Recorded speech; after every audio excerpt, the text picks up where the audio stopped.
नमस्कार दोस्तों, हम एक बार फिर से हाजिर हैं एक और कमाल के एक्सप्लेनेशन के साथ। ये कहानी पेप्रिका नाम की लड़की पर आधारित है जो अपने बॉयफ्रेंड की मदद करने के लिए प्रोस्टिट्यूट बन जाती है और पैसों के लिए अनजान आदमी के साथ टपाटप करती है।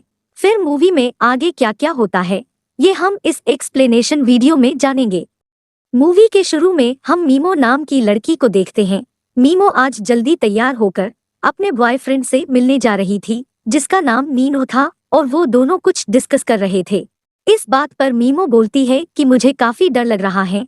उसका बॉयफ्रेंड उसे बोलता है कि बस 15 दिन की बात है, उसके बाद सब कुछ ठीक हो जाएगा। असल में मीमो एक ऐसी लड़की थी जो अपने बॉयफ्रेंड के लिए किसी भी हद तक जाने के लिए तैयार थी।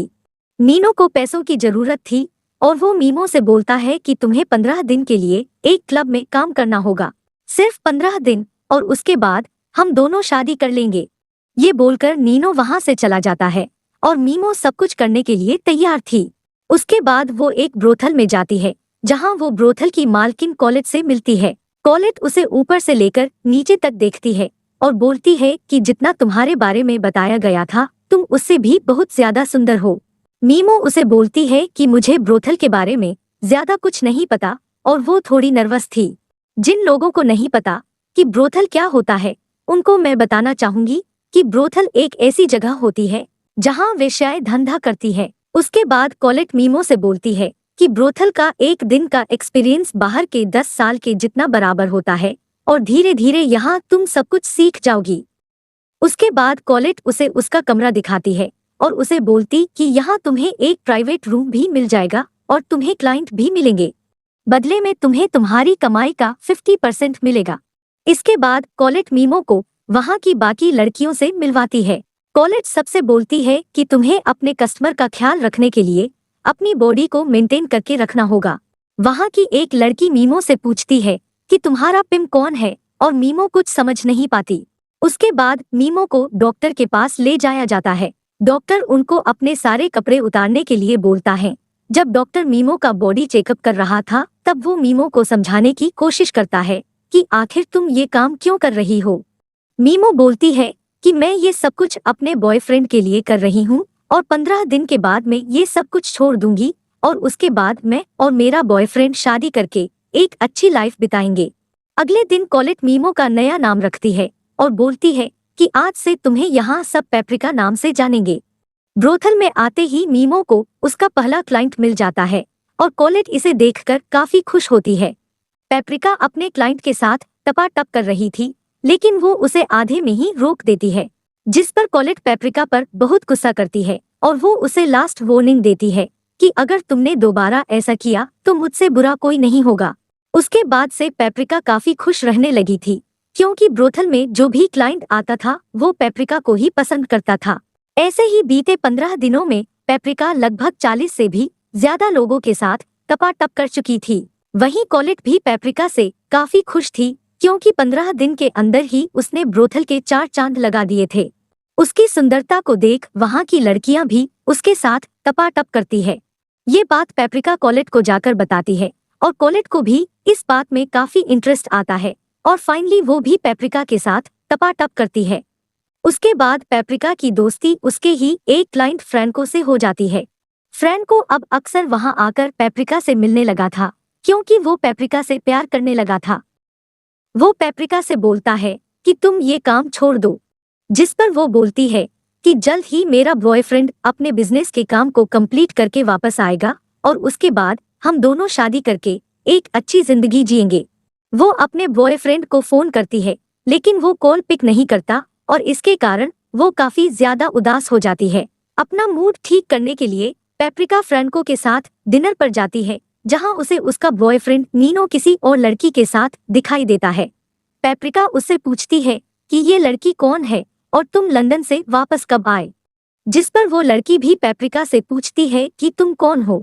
इस पर पेप्रिका बोलती है कि मैं इसकी जीएफ हूँ, जिस पर वो हंसने लगती है और बोलती है कि मैं पिछले 3 साल से इसके साथ हूँ, और ये बोलकर वो वहां से चली जाती है और नीनो उसके पीछे उसको मनाने जाता है।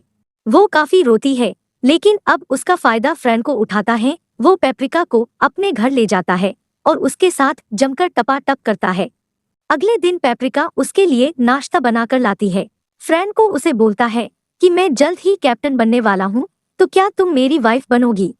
लेकिन पेप्रिका उसे साफ मना कर देती है, क्योंकि हाल ही में उसे प्यार में धोखा मिला है और उसे अब प्यार में बिलीव नहीं है। वो बोलती है कि मैं अभी भी ब्रोथल में काम करूंगी, लेकिन बस अपने लिए। अगले दिन ब्रोथल में नीनो आता है और वो अकेले में पेप्रिका से बात करने लगता है। वो उसे बोलता है कि तुम यहाँ जितने भी पैसे कमाती हो, मुझे उसमें से 60% चाहिए। पेप्रिका उसे बोलती है कि मैं तुम्हें जेल भेज दूंगी। इस पर वो बोलता है कि तुम यहाँ अपनी मर्जी से आई हो और मैं तुम्हारा पिंप हूँ, और यहाँ पेप्रिका को पिंप का मतलब समझ में आता है। नीनो एक ऐसा घटिया लड़का था जो सीधी सादी लड़कियों को अपने प्यार के जाल में फंसाकर ब्रोथल में काम करवाता था, ताकि उसे उन लड़कियों से 60% का कमीशन मिल सके। पेप्रिका काफी डर जाती है और वो कॉलेज से हेल्प मांगती है। कॉलेज बोलती है कि मैं तुम्हारी पूरी सहायता करूंगी।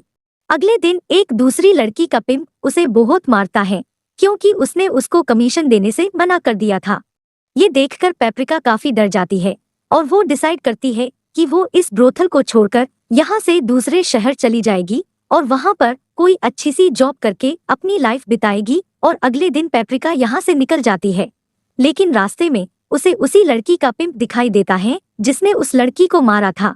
वो पेप्रिका को पहचान लेता है और ट्रेन में ही जबरदस्ती उसके साथ टपाटप करता है।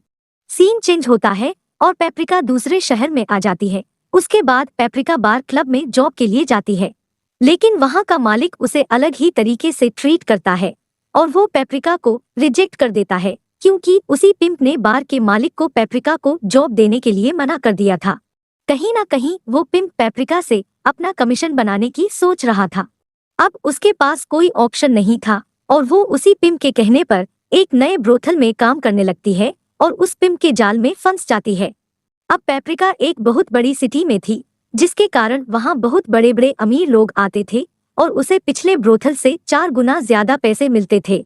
अब पेप्रिका यहाँ बहुत ज्यादा खुश थी, लेकिन एक दिन अचानक से वहाँ पर काम कर रही दूसरी लड़की की मौत हो जाती है और उसे देखकर पेप्रिका काफी डर जाती है, क्योंकि उसे लग रहा था कि ब्रोथल में काम करते करते एक दिन उसे भी ऐसी ही बीमारी हो जाएगी।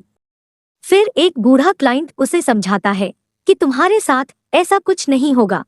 कुछ समय बाद पेप्रिका को फ्रैंको मिलता है, जिसे देखकर उसकी खुशी का ठिकाना नहीं रहता और दोनों पलंग तोड़ टपाटप करते हैं। फ्रैंको पेप्रिका से कहता है कि मुझे एक बोट लेनी है और मुझे पैसों की जरूरत है, जिस पर पेप्रिका उसे कुछ पैसे देती है। अगले दिन पेप्रिका जहां काम करती थी वहां पुलिस की रेड पड़ जाती है और वो ब्रोथल बैन हो जाता है। पेप्रिका के पास फिर से कोई ऑप्शन नहीं था, इसलिए वो दूसरे शहर में जाकर एक नई ब्रोथल को ज्वाइन करती है। पेप्रिका को ये बात अच्छे तरीके से पता थी कि सारे ब्रोथल धीरे धीरे बंद हो जाएंगे। उसके बाद पेप्रिका को पता चलता है कि फ्रैंको की बोट पुलिस ने पकड़ ली है और ये सुनकर वो काफी उदास हो जाती है। तभी उस ब्रोथल में एक बहुत बड़ा गवर्नमेंट ऑफिसर आता है, जो अपने बेटों को बड़े गिफ्ट के लिए ब्रोथल ले आता है, क्योंकि वो ऑफिसर भी अच्छी तरीके से जानता था कि कहीं ना कहीं सारे ब्रोथल एक दिन बंद हो जाएंगे। वहाँ बहुत सारी लड़कियां थी, लेकिन ऑफिसर का बेटा पेप्रिका को ही पसंद करता है। कुछ दिन बाद उस ऑफिसर का बर्थडे आता है और वो अपनी खुशी के लिए पेप्रिका को अपने पास बुलाता है और दोनों टपाटप करते हैं। ऑफिसर को काफी मजा आ जाता है और वो खुशी खुशी में सबके सामने पेप्रिका को अपनी वाइफ बनाने का प्रॉमिस करता है। शादी के कुछ दिनों बाद उस ऑफिसर की मौत हो जाती है, क्योंकि वो वायग्रा की गोली कुछ ज्यादा ही लेने लगा था, और इसके बाद पेप्रिका उसकी प्रॉपर्टी की आधी मालकिन बन जाती है और वो फ्रैंको को एक नया बोट खरीद के देती है। अब पेप्रिका और फ्रैंको एक साथ रहने लगे थे और यहीं पर मूवी खत्म हो जाती है।